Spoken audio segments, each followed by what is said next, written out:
bonsoir à tous. Alors, j'étais en pleine conversation avec René Girard. Bienvenue dans ce CTL Sport. Donc, nouveau plateau, nouveau look. Et puis, nouveau nom, puisque bientôt on s'appellera TV Sud à partir du 7 février. Alors, au sommaire de l'émission, vous le voyez en image, il y aura du waterpolo, puis du rugby. Le MHR qualifié pour les quarts de finale du Challenge européen. Et puis du hockey sur glace, c'est la défaite des Vipers à Vegapolis face à Bordeaux. Et surtout du foot amateur d'abord avec la coupe régionale. Et enfin professionnel, nous reviendrons sur la magnifique qualification du MHSC pour la finale de la Coupe de la Ligue. Avant d'attaquer avec nos amis du foot, notez que nous avons 5 forfaits ski week-end à Font-Romeu pour 2 à vous faire gagner. Il vous suffit de composer le 04 67 41 88 00. Allez, c'est l'heure de la page foot. Et je suis content d'avoir pour cette première, ce nouveau plateau, René Girard, l'entraîneur de Montpellier. Bonsoir René. Bonsoir, merci. Ça va plutôt bien là en ce moment ? Ouais, c'est bien. Bon, ça fait 1 an et demi que ça va bien. Je dirais que c'est que du bonheur. Je crois que beaucoup de mes confrères aimeraient être à ma place parce que le football, quand c'est comme ça, c'est vraiment le pied, c'est grâce à eux, c'est vraiment très, très intéressant et c'est motivant aussi. Grâce notamment à Younes Belanda qui est à côté de vous, qui est aussi notre invité. Bonsoir Younes. Bonsoir. Et puis en face de Younes et René, 2 journalistes, 2 confrères. Alors d'abord Dimitri Moulin d'RTL. Bonsoir. Bonsoir Dimitri. Et puis Yann Terroux, donc bonsoir. D'Europe 1 et correspondant à Marseille et qui suit particulièrement l'OM et qui a toutes les infos du côté de la commanderie là-bas à Marseille. Parce que quand on suit l'OM à Marseille, il faut qu'on y aille tous les jours. Absolument. Tu privilégies pas les locaux, ils privilégient l'audience en fait. D'accord. C'est vrai qu'on peut féliciter les résultats d'audience d'RTL. Oui, et puis ceux d'Europe 1 aussi. D'accord. Ok. Alors ce sera en tout cas intéressant de voir avec vous le point de vue marseillais sur cette finale Montpellier-Marseille de la Coupe de la Ligue le 23 avril prochain, je vous le rappelle. Alors René, justement, ce 23 avril, comme on dit, ça va avoir de la gueule, quoi. Oui, je crois que c'est toujours exceptionnel. Comme je l'ai dit aux garçons avant, pour la demi-finale, c'était un sujet de motivation. C'est que on n'a pas tous les jours la possibilité de disputer une finale, même dans une carrière. C'est toujours compliqué pour arriver au bout. Et arriver en finale de la Coupe de la Ligue contre Marseille au Stade de France, que rêver de mieux, je veux dire, c'est la plus belle des récompenses. Surtout que le Stade de France, René, vous l'avez déjà connu, vous. Alors, pas avec Montpellier, mais un petit peu. Dans les années de 98 à 2002, avec la sélection A, oui, c'était de grands moments aussi. Et c'est quelque chose d'exceptionnel, le Stade de France. Il faut le dire à ceux qui ne le connaissent pas, parce que tout le monde ne le connaît pas, tout le monde n'y est pas monté, tout le monde n'est pas allé dedans. Ouais, c'est devenu un stade mythique. Bon, il n'y a pas eu 50 titres de champion du monde. Il a eu lieu là, dans un stade tout neuf, tout beau.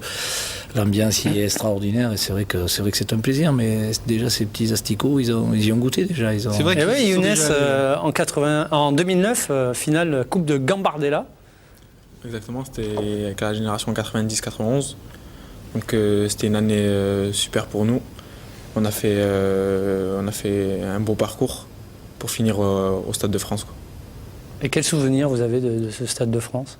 Le Stade de France, c'est là où jouait Zidane. C'était un peu le rêve de tout garçon, de tout joueur de foot. Donc voilà, c'était un très bon moment. Vous allez avoir quel vestiaire, vous le savez déjà ou pas ?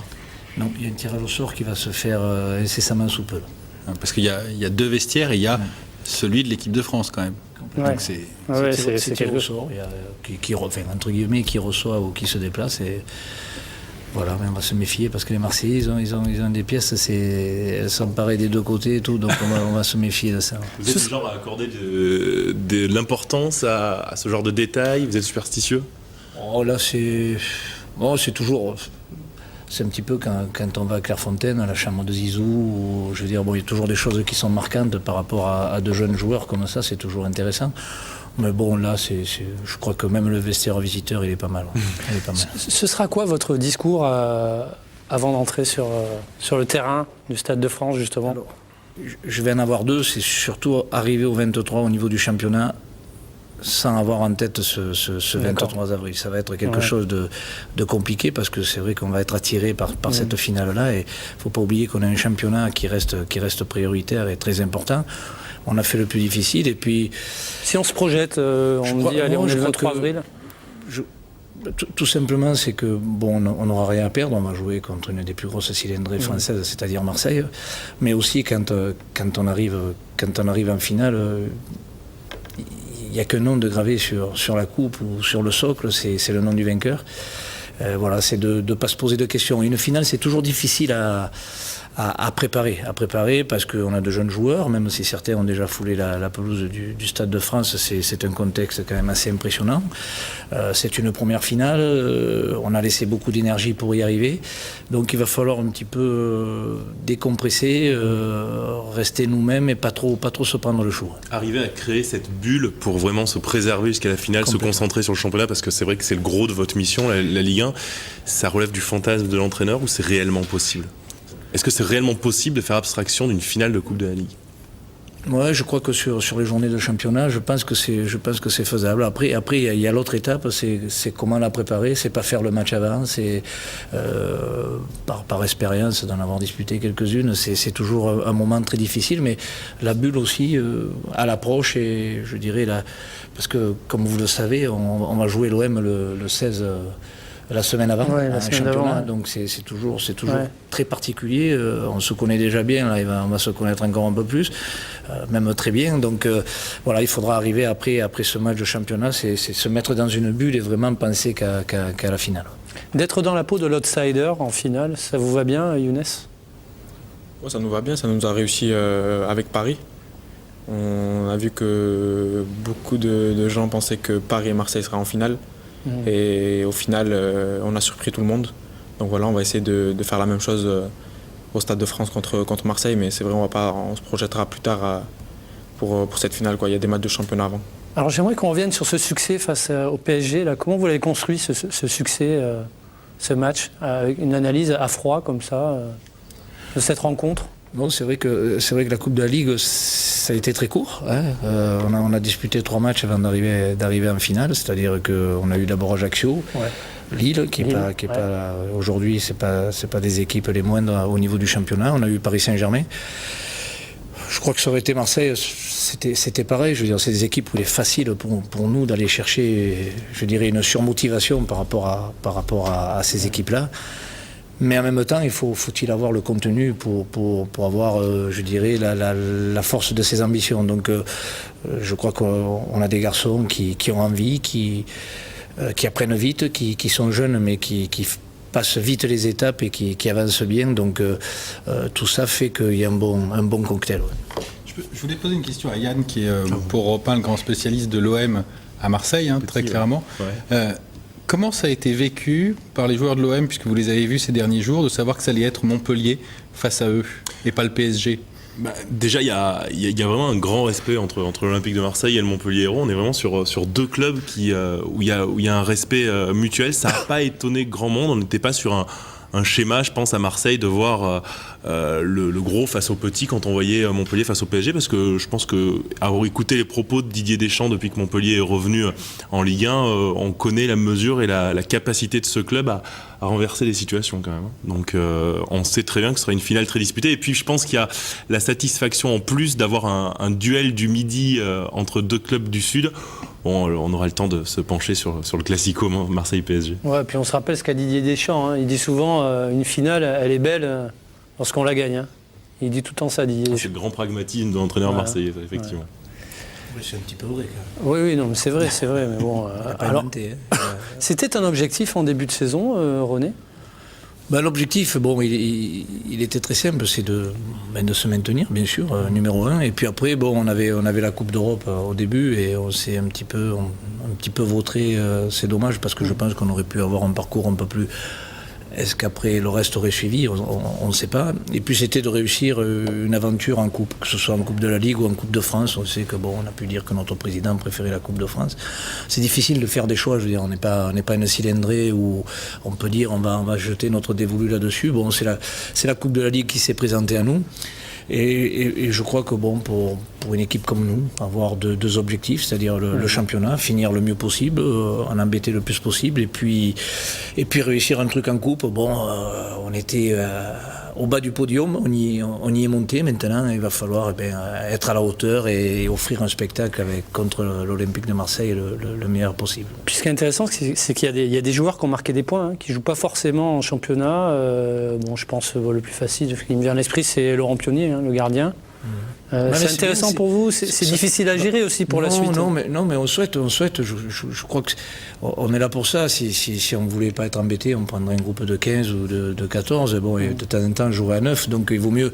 Non, je crois que ce qui était intéressant, c'est qu'on voit qu'avec la dynamique de la victoire, avec les succès, avec la confiance, tout ça, le groupe s'élargit, tout le monde devient performant, tout le monde devient postulant.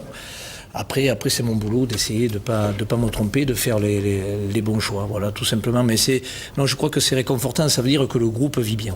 Finalement, c'est quand même l'une des périodes les plus délicates à gérer depuis que Montpellier est revenu dans l'élite, parce que déjà vous êtes l'équipe qui est attendue, et c'est l'un de vos défis de cette deuxième saison en Ligue 1.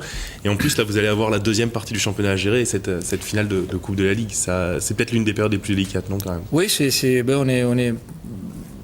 on est les finalistes de la Coupe de la Ligue. On est l'équipe qui a surpris l'an dernier, qui a été européenne aussi. Donc on est regardé d'autre façon. Les garçons changent de statut aussi, parce qu'ils ont montré ce qu'ils étaient capables de faire. Ils sont attendus. Les adversaires veulent montrer un petit peu aussi qu'ils sont du même niveau qu'eux. Voilà, donc mais le travail qui est fait avec le staff, avec tout le monde, c'est justement de rester les pieds sur terre, de bosser, le football demande beaucoup d'humilité, et c'est de répéter les efforts. Et je crois que avec des garçons comme ça, on a du répondant. Alors j'aimerais qu'on jette un coup d'œil sur le classement en championnat de MHSC.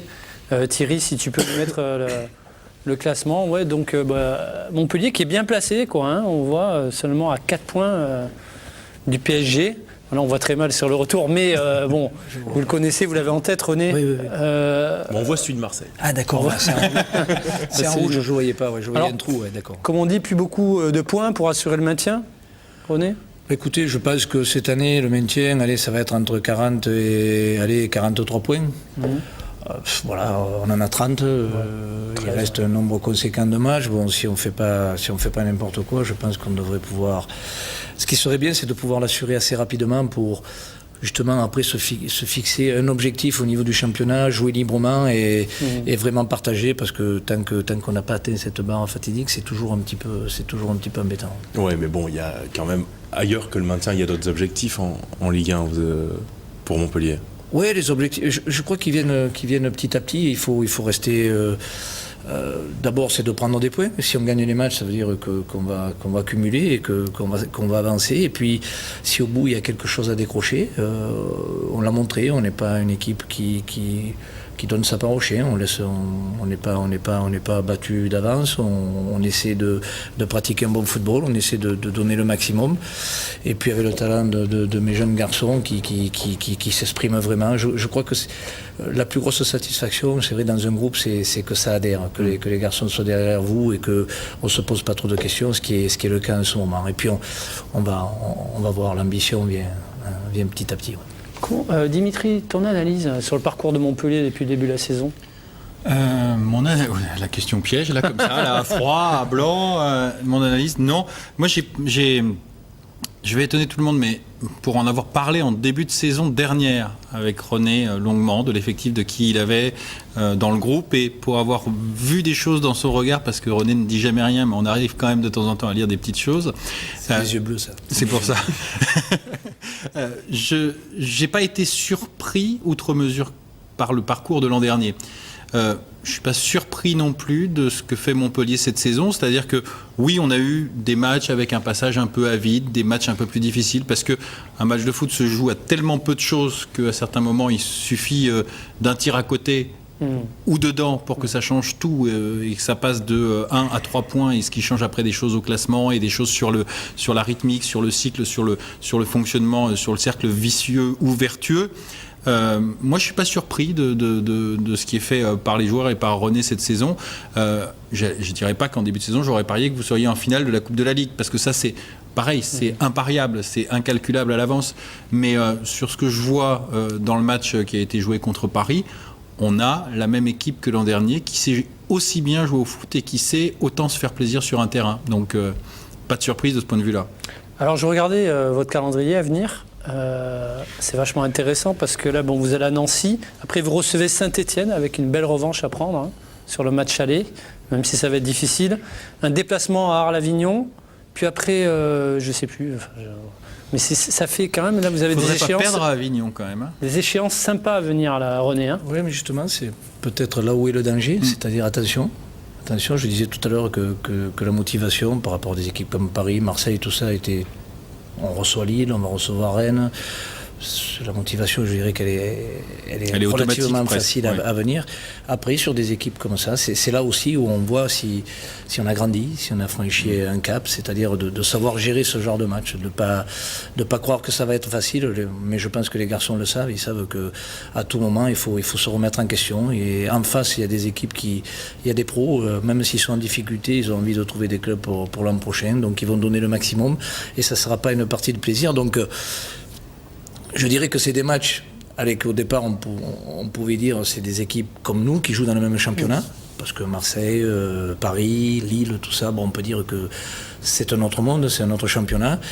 Et aujourd'hui, c'est des équipes qu'on doit battre et on nous pardonnera rien si on fait pas un bon résultat contre eux. Mais méfiance. René, est-ce que vous trouvez finalement que s'il y a un point commun à trouver entre Marseille et Montpellier, c'est deux équipes qui ont réalisé une très belle performance à leur niveau respectif la saison dernière, le titre pour Marseille, cette belle saison pour Montpellier, et qui ensuite se sont retrouvés dans le dur avec ce statut à assumer et qui ont eu des moments de galère. Est-ce que finalement il y a ces deux trajectoires qui peuvent être comparables ? Oui, c'est vrai, à deux échelons un petit peu différents. C'est vrai qu'on a retrouvé un petit peu des similitudes dans le fonctionnement, c'est-à-dire des objectifs atteints, et puis après de relancer la machine, ça a toujours été un petit peu... C'est vrai qu'il y a un parallèle qui est là, puis finalement on se retrouve au bout, on va bien voir. Alors messieurs, on va faire une petite pause publicitaire parce qu'il faut bien, et puis on se retrouve tout de suite après.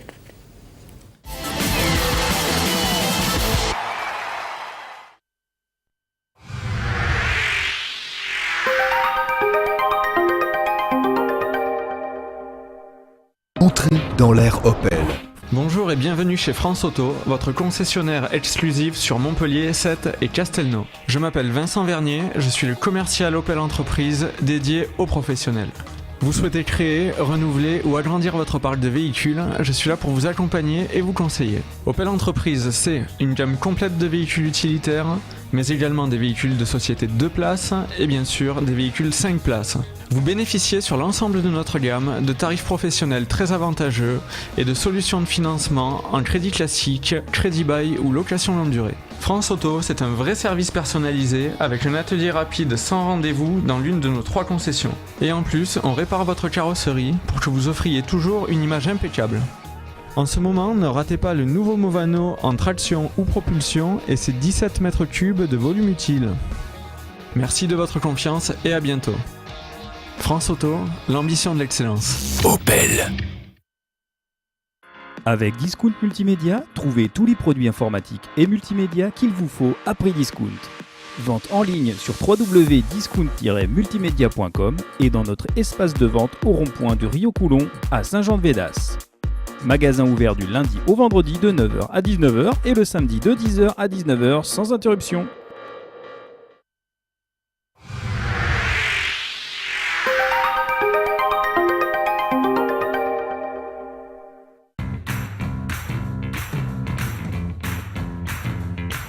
À partir du 7 février 2011, cette LTV change de nom et devient TV Sud. Information, culture, sport, loisirs, toutes nos équipes restent mobilisées pour toujours plus de proximité. Vous vivez ici, TV Sud aussi.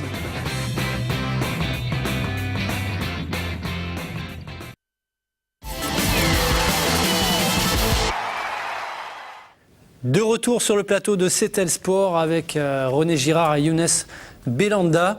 René, quelle est votre plus grande satisfaction depuis le début de saison? On va dire quel secteur de jeu ou voilà, ce que vous retenez depuis le début de la saison.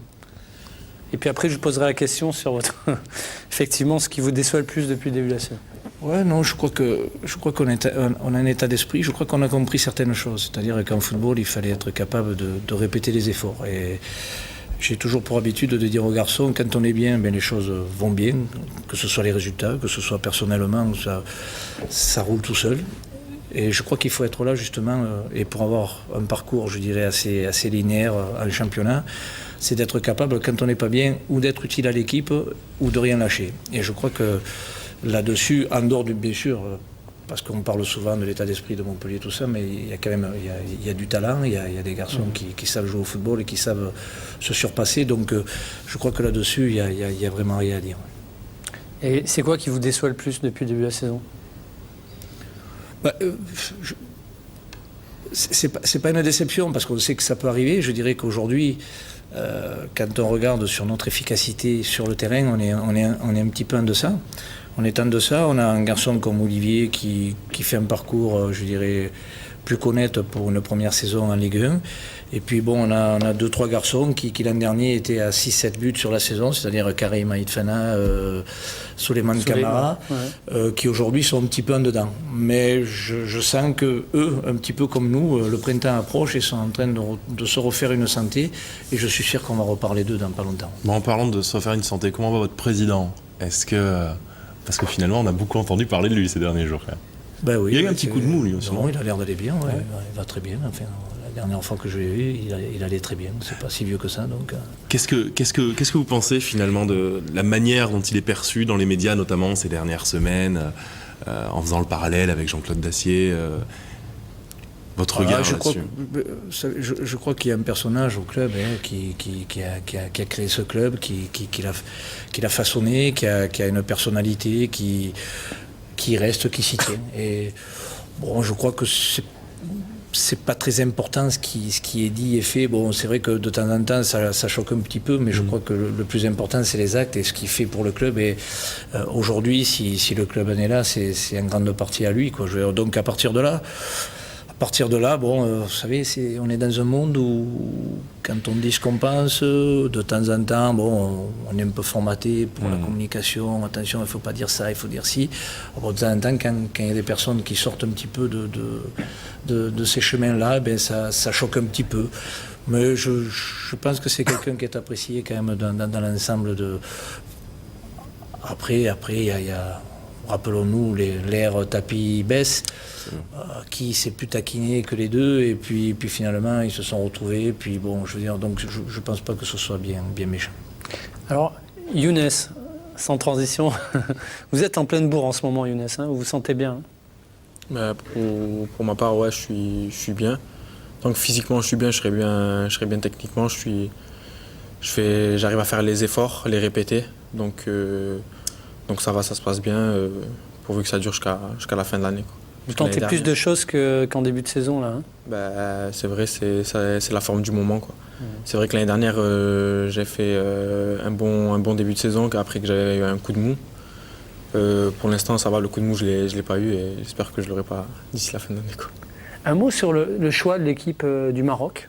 J'aimerais bien vous entendre par rapport à ça. Voilà, vous avez choisi, c'était quand? C'était en début de saison, hein?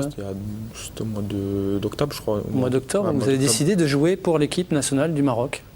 Ouais, c'est un choix qui a été réfléchi. J'avais signé mon contrat pro en juillet dernier. Donc voilà, j'ai eu un an pour faire mon choix.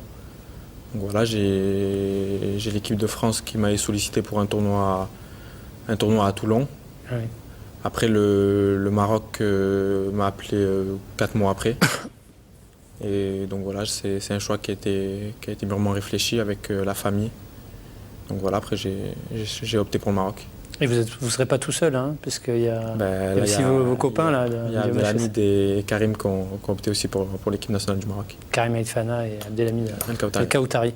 Alors vous avez un point commun avec René, c'est que vous avez commencé à jouer au foot dans le Gard. Exactement. Je sais pas pour vous avez joué à Ramon, c'est ça? Ouais, à Ramon.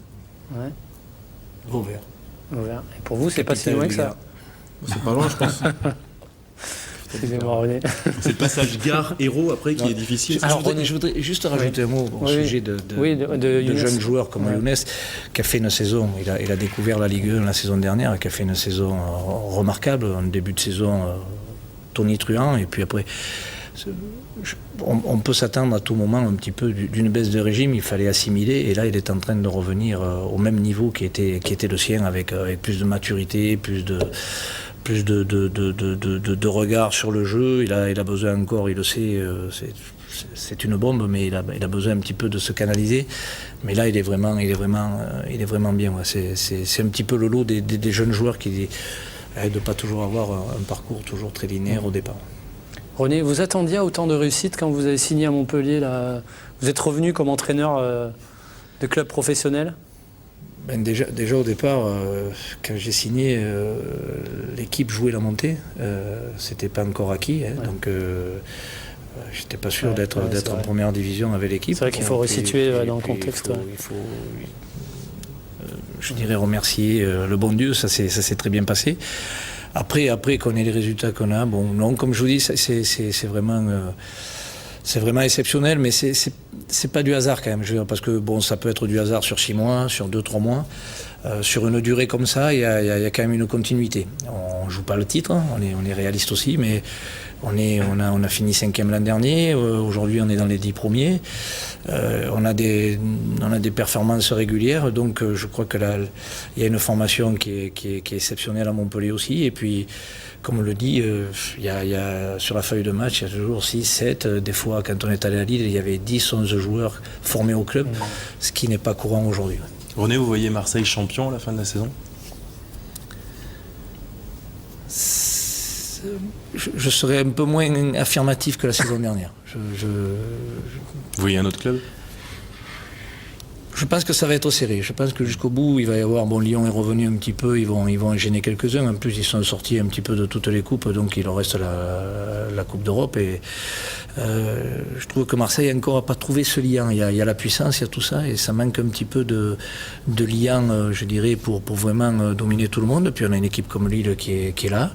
Il faudra se méfier des équipes comme Rennes aussi. Donc je pense que ça va être un titre qui va être disputé cette année. Mais n'oublions pas que Marseille, l'an dernier, a commencé à mettre le turbo sur la deuxième partie de saison. Sur la deuxième partie, donc il y a du potentiel. Mais c'est Lille qui vous a le plus impressionné?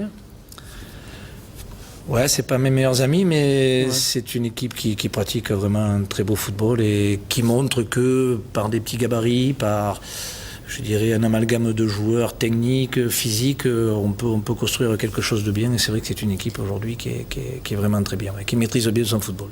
Et je poursuis juste ma question, parce que vous avez l'impression d'affronter Marseille en championnat et en Coupe de la Ligue à un moment où l'OM est en train de trouver la bonne formule, notamment offensivement, avec ce repositionnement de Gignac à gauche qui vient repiquer vers le centre. Est-ce que vous avez l'impression d'affronter un OM qui trouve quand même le bon résultat au calcul? En même temps, on a le temps, ils se seront peut-être effondrés d'ici là. Pourquoi pas? Déjà avant les performances de Gignac et Brandao dans des positions qui ont été resituées par Didier, alors, ce qu'on vient de dire tout à l'heure, c'est qu'on sait que l'OM, bon, quand arrive le printemps, tout ça, c'est une grosse machine qui arrive et qui a un potentiel physique assez exceptionnel. On savait que ce serait difficile. Alors, les affronter 2 fois d'affilée comme ça, c'est quand même un détail qui est très important, parce que tout le monde s'épie, on se connaît bien, il y a une puissance peut-être supérieure à la nôtre, et on risque de les rencontrer dans une période où ils vont être vraiment bien. Maintenant, on espère qu'ils vont aller loin en Champions League, qu'ils vont bien se fatiguer et qu'ils nous laisseront quelque chose. J'aimerais revenir à vous, René, sur votre poste d'entraîneur. En fait, j'ai demandé à Gary Boccali comment il vous jugeait en tant qu'entraîneur. Voilà. Donc on peut aller l'écouter tout de suite. Le coach, c'est l'envie de gagner. On sait comment il était quand il était joueur. Donc il nous essaie de nous transmettre cette envie de gagner, d'aller chercher des victoires. Parce qu'on sait qu'on est joueur, certes on prend du plaisir sur le terrain, mais le plaisir est encore plus grand quand tu arrives à gagner, et il essaie de nous faire passer cette envie de la gagner. Et on le ressent dans le vestiaire quand il est... Bien sûr on le ressent, parce que c'est un battant et il nous retransmet ça, et quand on est sur le terrain on a vraiment envie d'aller vers l'avant et d'essayer de gagner, quoi. Alors, sans transition, on arrive au mercato d'hiver. Je sais que vous n'aimez pas trop ce mercato d'hiver, René. Vous ne jugez pas très utile. Vous avez dit ça en conférence de presse. C'est très compliqué, parce que qui dit mercato, bon, déjà ça tease un petit peu les esprits de dire bon, il faut prendre quelqu'un à tout prix. Alors prendre pour prendre, c'est... quand on a un groupe qui vit bien, qui tourne bien, je ne vois pas l'utilité. Si on prend, il faut prendre dans un secteur où vraiment on a besoin quelqu'un qui vienne vous apporter un plus. Alors on sait qu'on a 2 jeunes joueurs aussi il y a des garçons comme Younes maintenant qui presque un vieux, mais on a des garçons qui étaient avec lui qui commencent à apparaître comme Jonas Martin, on a Adrien Coulomb, bon, on a plein de jeunes joueurs comme ça qui mettent le nez à la fenêtre. Alors si c'est pour prendre des joueurs pour barrer nos jeunes qui sont en train d'arriver, c'est pas la solution. Après si on veut taper dans le gros, eh ben, il faut avoir de l'argent, il faut aller chercher quelqu'un à l'étranger. Sur 6 mois, aller chercher un Sud-Américain ou en France, c'est quasiment intouchable, où les joueurs qui apportent quelque chose à leur club, on ne les laisse pas partir. Voilà, donc c'est toujours très compliqué. Donc je dirais que pas que c'est plus facile pour les gros, mais je dirais qu'ils ont quand même un temps d'avance. Donc nous, on est outillés. C'est-à-dire que souvent on s'aperçoit que on voit Lorient, Gamero et si le garçon ne part pas, il est un petit peu déboussolé par les demandes à droite et à gauche, donc les 6 derniers mois sont catastrophiques. Alors ouais, moi je pense que personnellement c'est quelque chose que je me passerai parce que on regarde, on essaie de voir et pour faire son marché entre guillemets, c'est vraiment pas simple. C'est vraiment pas simple parce que il faut taper au bon endroit. Si c'est pour aller chercher un joueur qui pendant 6 mois ou se remet en forme pendant 3-4 mois ou pendant 6 mois passe à travers, vous apporte rien, je vois pas l'intérêt. En fait, vous me dites si vous êtes d'accord, mais au niveau de Montpellier, il y a presque un aspect pervers dans ce genre de situation. C'est-à-dire que vous êtes un excellent club formateur et vous avez des joueurs qui sont arrivés à des niveaux extrêmement intéressants en peu de temps, mais en même temps, vous avez peut-être pas, le Montpellier Hérault n'a peut-être pas les épaules pour éviter un club étranger, un gros calibre du championnat, d'aller faire les yeux doux à un Younes Belhanda et aller vous piller votre effectif. Et financièrement, vous n'aurez pas les épaules pour contrer tout ça. Il y a un aspect un peu pervers dans cette situation. Ce que je disais, c'est que le mercato est à double sens, c'est-à-dire éventuellement se renforcer ou prendre quelqu'un dans le secteur où on a besoin, mais aussi c'est quand je disais tout à l'heure par rapport à Kevin Gamero ou d'autres, quand vous avez des clubs qui viennent vous faire les yeux doux, et c'est vrai que nous on est un petit peu confrontés à ce genre de situation, on n'a pas les épaules assez larges pour dire à un moment donné, quoique, à un moment donné, pour l'instant vous tenez. Oui, non mais je crois qu'aussi il y a une politique à définir. Il y a peut-être des portes de sortie quand le joueur aussi a apporté. Et puis à un moment donné, il faut être ferme. Bon, je veux dire, sinon c'est vrai que c'est la foire d'empoigne. Je m'en vais, je vais là-bas. Je crois qu'à un moment donné, il faut bien définir un petit peu la politique, de dire, voilà, un tel partira pas. On garde ça. Qu'est-ce qu'on a envie de faire complètement. Et vous en êtes où alors là maintenant ? À 1 semaine de la clôture de ce fameux mercato. Mais pour l'instant, nos gaillards sont en plein au bourg et je suis sûr qu'ils vont nous faire une deuxième partie remarquable. Non, parce que René, vous êtes sur le nouveau plateau de Settel, donc je voudrais, mais je ne suis pas du genre menteur et de balancer comme ça. Pour l'instant, c'est vraiment... Non, mais il n'y a personne qui part. À partir, non. Voilà. Non, mais c'est déjà un premier élément fort. C'est déjà important. Vous voulez faire allusion à qui ? Non, à personne, parce que je n'ai relayé aucune des 272 rumeurs que j'ai pu lire sur le départ de... Oh là là, il y en a. Alors Spite, il est parti à Lille, il est parti à Aston Villa, il est parti, je sais pas, il a dû partir dans 4-5 clubs en tout, à peu près. Et puis alors, René a recruté des joueurs de CFA2, je sais plus son nom, tu le connaissais même pas, je crois, de Poissy. Non, mais si jamais vous avez une occasion, toutes ces personnes-là m'avertissent s'il faut signer un joueur au Montpellier Hérault, que je sois averti. D'accord. Parce qu'on ne sait jamais. Ce serait mieux de le savoir. Voilà, c'est un petit peu un côté... on ne se rend pas compte de l'extérieur, mais parce que ça alimente, ça fait parler. Mais pour nous, techniciens, même pour les joueurs, les joueurs qui sont là, qui sont en place, qui lisent sur le journal, un tel va arriver, ils disent, mais si c'est les joueurs qui jouent au même poste, tout ça, c'est...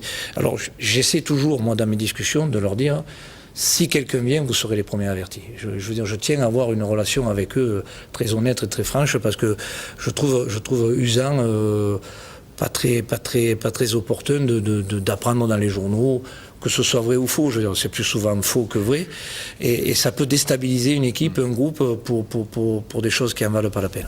Alors Younes, être contacté un jour par un club comme l'OM, ça peut représenter quoi ? Juste avant Younes, puisque René vous l'a dit en premier à vous joueurs, il vous a dit qu'il y a qui arrivait ?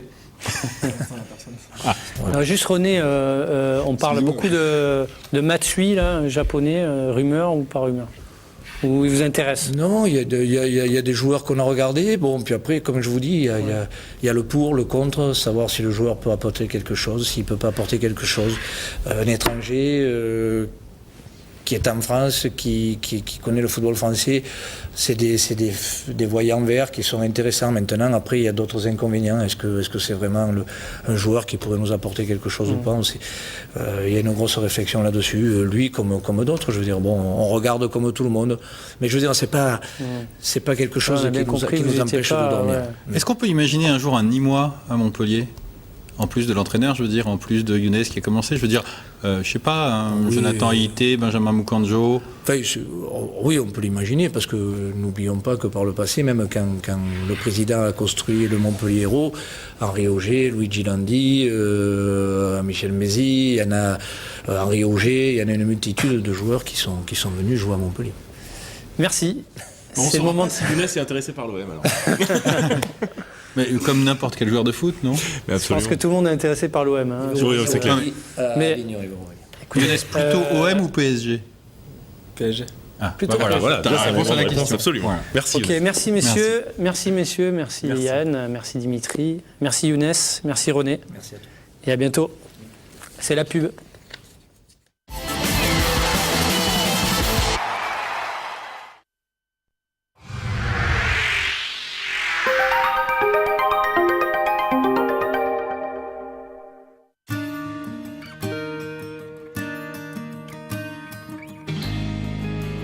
Spécialisé depuis 20 ans dans la vente et la location de matériel médical pour les particuliers et les professionnels. Valéa Santé, c'est 3 magasins dans l'Hérault où vous trouverez tout le nécessaire pour améliorer votre bien-être et votre confort médical à domicile.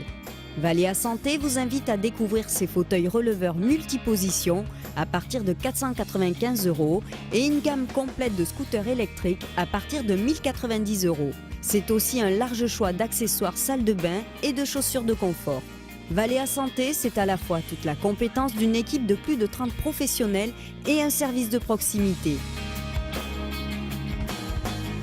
Valéa Santé, c'est 2 adresses, à Lunel et une à Montpellier.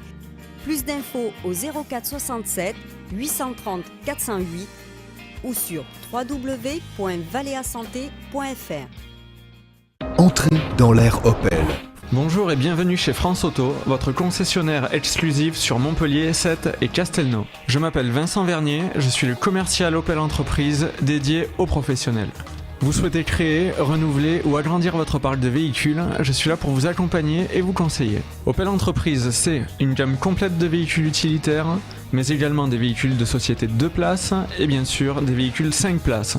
Vous bénéficiez sur l'ensemble de notre gamme de tarifs professionnels très avantageux et de solutions de financement en crédit classique, crédit bail ou location longue durée. France Auto, c'est un vrai service personnalisé avec un atelier rapide sans rendez-vous dans l'une de nos 3 concessions. Et en plus, on répare votre carrosserie pour que vous offriez toujours une image impeccable. En ce moment, ne ratez pas le nouveau Movano en traction ou propulsion et ses 17 mètres cubes de volume utile. Merci de votre confiance et à bientôt. France Auto, l'ambition de l'excellence. Opel. Avec Discount Multimédia, trouvez tous les produits informatiques et multimédia qu'il vous faut à prix discount. Vente en ligne sur www.discount-multimedia.com et dans notre espace de vente au rond-point du Rio Coulon à Saint-Jean-de-Védas. Magasin ouvert du lundi au vendredi de 9h à 19h et le samedi de 10h à 19h sans interruption.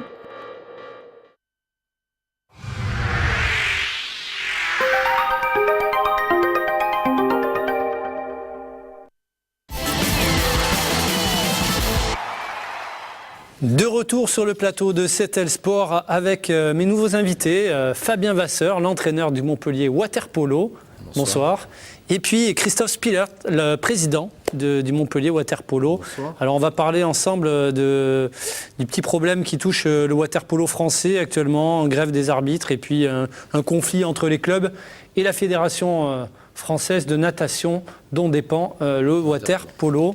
On se retrouve après, un peu plus tard. J'ai aussi un reportage à vous proposer sur le football amateur. C'était la coupe régionale. Olivier Roiran est allé filmer la Grande Motte qui recevait Carcassonne. des grands motois habillés de rouge pour ce 8e de finale de la Coupe régionale. 5 degrés, c'est l'hiver ce dimanche après-midi au Parc des Sports de la Grande Motte. Du coup, les deux équipes vont mettre du temps à se réchauffer. La première mi-temps est dominée par des Audois en vert qui sont de plus en plus offensifs. Ils profitent des erreurs des grands motois, mais ils échouent systématiquement à l'entrée de la surface de réparation. Seul fait marquant à la toute dernière minute, une faute du Carcassonnais Darocha sur Enani qui lui vaudra un carton jaune. En deuxième mi-temps, la Grande Motte se réveille, mais c'est la finition qui pose encore problème. Même si à la 70e minute, sur un centre d'Enani, Morel est tout près d'ouvrir le score. Les Héroltais poussent, mais ils ne sont pas à l'abri d'un retour au doigt, et notamment Angeli qui déborde. Il centre heureusement Dédouché là pour sauver son équipe. 89e minute, Darocha est accroché dans la surface de réparation. Penalty pour Carcassonne que Darocha se charge de tirer mais qui est repoussé par le gardien grand motois. À la fin du temps réglementaire, les deux équipes se neutralisent 0-0. Et c'est l'heure des prolongations. Il faudra attendre la 96e minute pour voir une grosse occasion pour la Grande Motte. Morel se présente face à Auger mais le gardien Audois sauve son but. 3 minutes plus tard, c'est Carcassonne qui ouvre le score sur un superbe coup franc de Favier, repris de la tête par Darocha, encore lui. Carcassonne 1, la Grande Motte 0.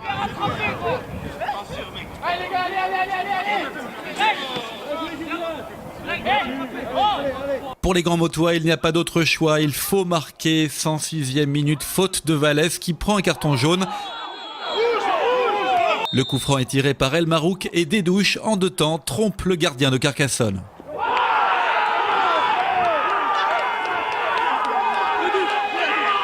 Je vais voir Camin, je lui dis je suis seul au deuxième poteau. Donc il me la met, je connais sa capacité de tirer les coups francs quoi.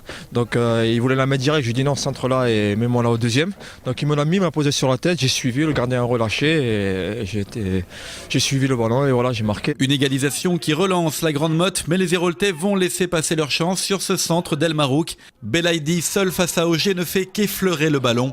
Une occasion que pourront regretter les grands motois car la séance de tir au but va tout de suite être compliquée. La Grande Motte s'incline face à Carcassonne, 2 tirs au but à 4. Un petit regret parce que l'année dernière on a été finaliste, donc c'est vrai qu'on avait quand même, on voulait renouveler ça, mais bon, comme je vous ai dit, la priorité est le championnat et puis la coupe. Mais tant pis, hein, c'est aléatoire, hein, c'est un coup oui, un coup non, donc voilà, ben là, on n'a pas eu la chance. Et il y avait du rugby, on va voir les images aussi, le MHR disputait le dernier match de sa poule en challenge européen. Les hommes de Galtier et Béchu l'ont emporté 32-30 face aux Anglais d'Exeter. 2 essais, le premier est de Sébastien Kusbik à la 33e minute. Le dernier qui donne la victoire au Montpellier est l'œuvre de Quentin Doumerou. Le MHR est qualifié pour les quarts de finale de la compétition et jouera à Paris face au Stade Français le week-end du 10 avril. Lors de ce quart de finale, un mot recrutement, parce que ça bouge pas mal du côté du MHR après s'être assuré les re-signatures, des cadres notamment de François Trinduc pour 3 ans. Des bruits de couloir parlent de Dimitri Sarceski, le talonneur du Stade Français qui viendrait du côté de Montpellier. On parle également de Maxime Mermoz, de l'USAP, le centre Maxime Mermoz. En fait, pas mal de noms circulent. On essaiera de vous donner plus d'infos au fur et à mesure des jours qui viennent. Voilà, et puis il y avait aussi du hockey sur glace. Les Vipers recevaient Bordeaux. Olivier Roiran était à Vegapolis pour suivre la rencontre. Les Vipers groupés avant de combattre des Girondins toujours très à l'aise avec Vegapolis qui attaque dès le début du match. Les Vipers vont riposter presque aussitôt mais la concentration n'est pas toujours au rendez-vous. Face au but, on oublie le palais. Chauvière, lui, manque l'immanquable. Du coup, Bordeaux en profite et met la pression. 3 tirs coup sur coup qui mettent le feu devant le but d'Aniel. Après 16 minutes de match, les Boxers ouvrent le score par Majersac, assisté de Paquin et Lavrov.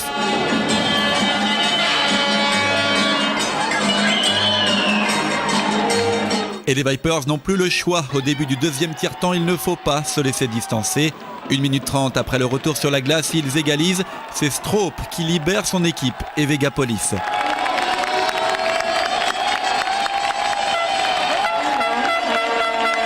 Et les Vipers continuent à appuyer, mais ça ne rentre pas. Les Bordelais, eux, persévèrent devant le but d'Aniel et finissent par marquer.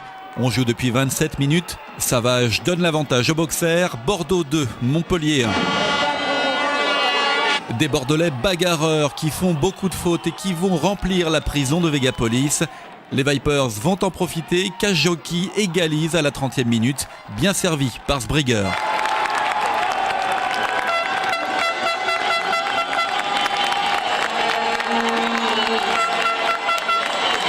3 minutes plus tard, Fauchtik s'engouffre dans la défense bordelaise, passe à Chauvière qui marque et donne l'avantage à son équipe. Pour la première fois de la partie, Montpellier mène au score, 3-2.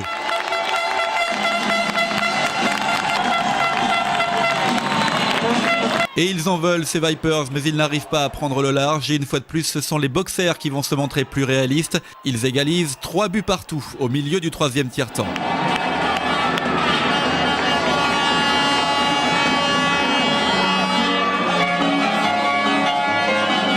Une minute plus tard, Chauvière tente sa chance. Décidément, ça ne veut pas rentrer. Non, ça ne rentre pas. Puis arrive la prolongation, 64e minute. Bordeaux est à l'attaque et elle ira jusqu'au bout. Mariage marque pour les Boxers qui l'emportent. 4-3. Les Vipers ont encore perdu un point. Le scénario de Valence la semaine d'avant se répète. Le staff est en colère. C'est sûr, on n'a pas l'instinct tueur, mais c'est parce que mentalement, on n'est pas prêt à faire les efforts pour tuer l'équipe qu'on a en face. On manque de leaders charismatiques dans cette équipe-là, on manque de niaque, on manque de fierté, comme j'ai dit, de porter ce maillot et du hockey sur glace. Il faut savoir prendre des coups et se battre, quoi. Et si le travail vraiment est fait à 100% déjà la semaine, ça se répercute le samedi. Mais si on travaille à 60-70%, si on s'estime rapidement fatigué, avoir des petits bobos et puis jouer là-dessus, c'est sûr qu'on peut pas faire du sport de haut niveau. Alors on regarde les classements rapidement. Montpellier qui se retrouve normalement à la 8e place, avec 19 points. Juste devant Mulhouse, qui est encore qualifié pour les playoffs. Alors place maintenant au water-polo. Alors on en parlait en introduction, Christophe, donc là c'est une crise que traverse le water-polo français, expliquez-nous.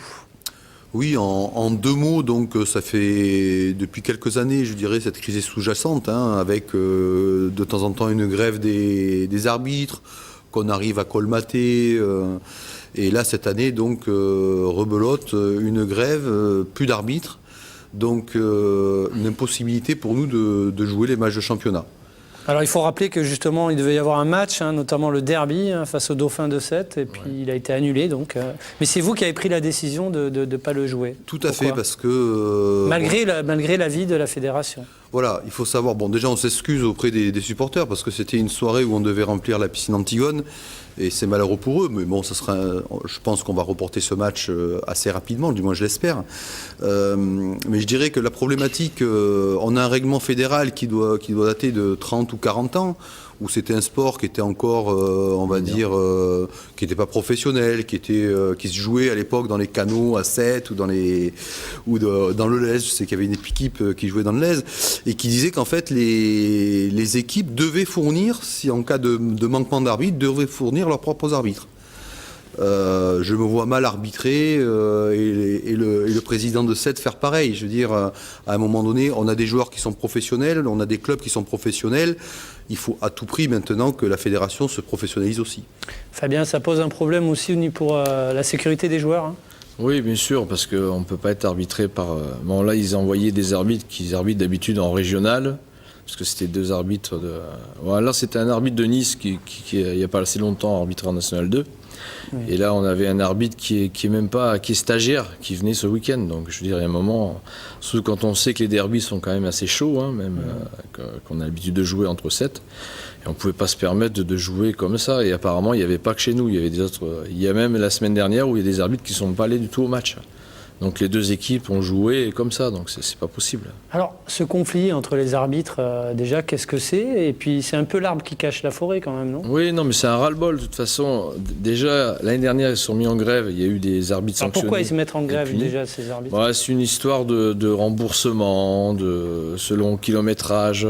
Les frais de déplacement. Les frais de déplacement qui sont si tu vas en voiture, si tu vas en train. Mais bon, nous, les clubs payent la fédération justement pour avoir des arbitres. Et cette année, ils ne se sont pas mis vraiment en grève, ils se sont mis en indisponibilité. C'est-à-dire que pour ne pas se faire sanctionner comme l'année dernière, ils se sont fait sanctionner. Donc ils sont mis en indisponibilité. Donc c'est pas mieux. Mais bon, c'est un malaise, c'est général, parce que bon, le water-polo, c'est professionnalisme.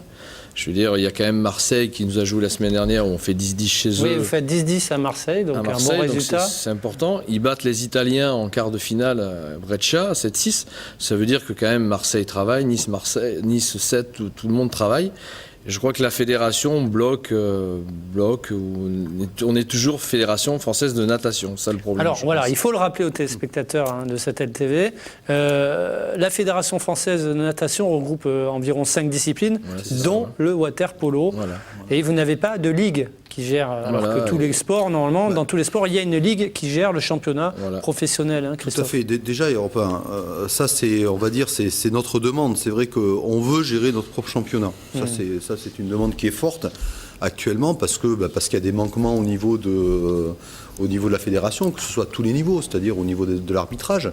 Il faut savoir que les arbitres ne sont jamais formés. Il n'y a jamais une réunion ou plusieurs réunions d'arbitres où les arbitres, où la Fédé donne des conseils aux arbitres. Oui, et puis normalement les arbitres réunissent les entraîneurs des clubs voilà, ça, en début de saison. Ça c'est une première chose.